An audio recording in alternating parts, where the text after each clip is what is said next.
Nasionalisme merupakan suatu gerakan kebangsaan yang tumbuh pada bangsa Indonesia untuk menjadi bangsa yang merdeka dan berdaulat. Di era modernisasi, derasnya gempuran kebudayaan yang terfasilitasi dengan media dan teknologi, ditambah lagi dengan permasalahan-permasalahan negara lainnya yang mengancam kedaulatan bangsa.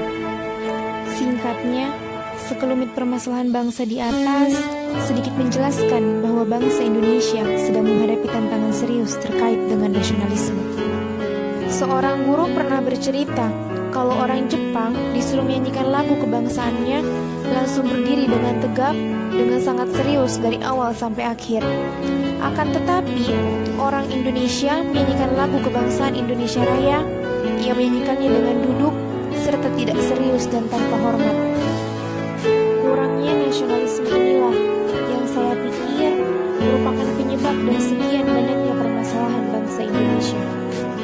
Kita sebagai bangsa Indonesia harus dapat mengisi dan menjawab tantangan masa transisi dengan berbagai perubahan situasi. Yang tentunya nilai-nilai baru tidak akan menghilangkan nasionalisme selama bangsa Indonesia tetap memiliki sense of belonging atau rasa memiliki bangsa Indonesia. Saya mengutip perkataan Najwa Shihab, nasionalisme bukan slogan mati, tapi pengorbanan kolektif membawa visi. Karena itu, jadilah seorang pembaharu, biar orang lain yang ikut meniru, daripada terus mengikuti tren tanpa batas, sebab hidup akan habis tanpa visi.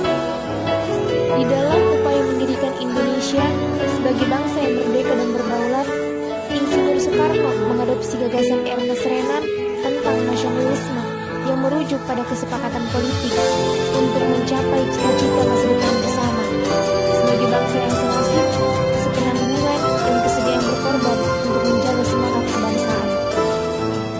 Penting bagi bangsa Indonesia saat ini untuk duduk sejenak, merenung mengapa mantra nasionalisme pada awal kemerdekaan begitu ampuh mengantarkan kepada tujuannya. Bahkan setelah kemerdekaan, nasionalisme kembali menjadi mantra sakti yang menyatukan segenap perbedaan untuk bergerak bersama mengisi pembangunan. Kita sebagai rakyat Indonesia harus bangga menjadi bangsa Indonesia yang menempatkan kepentingan bangsa di atas segala-galanya, di atas kepentingan pribadi, di atas kepentingan golongan, dan di atas kepentingan masyarakat. Di saat-saat seperti ini, nasionalisme harus diperkuat karena kita sedang menghadapi musuh besar yaitu COVID-19. Tanpa diduga-duga, harga hidup yang murah, seluruh negara termasuk Indonesia. Keadaan seperti ini, di satu sisi merupakan bencana yang tidak bisa kita hindarkan. Akan tetapi, merupakan momentum untuk menumbuh kembangkan nilai-nilai kebangsaan. Bangsa yang besar adalah bangsa yang menghargai jasa pahlawannya. Demikian pesan yang disampaikan oleh Presiden Republik Indonesia, sekaligus proklamator kemerdekaan, pada saat memperingati Hari Pahlawan 10 November tahun 1961. Kata yang sederhana, namun mengandung makna yang sangat dalam. Soekarno sepertinya telah berpikir panjang ke depan tentang berbagai hal yang akan dilalui negeri saat ini. Semangat nasionalisme yang semakin meredup seiring dengan kedewasaan kemerdekaan Indonesia. Kini, Ibu Pertiwi berduka.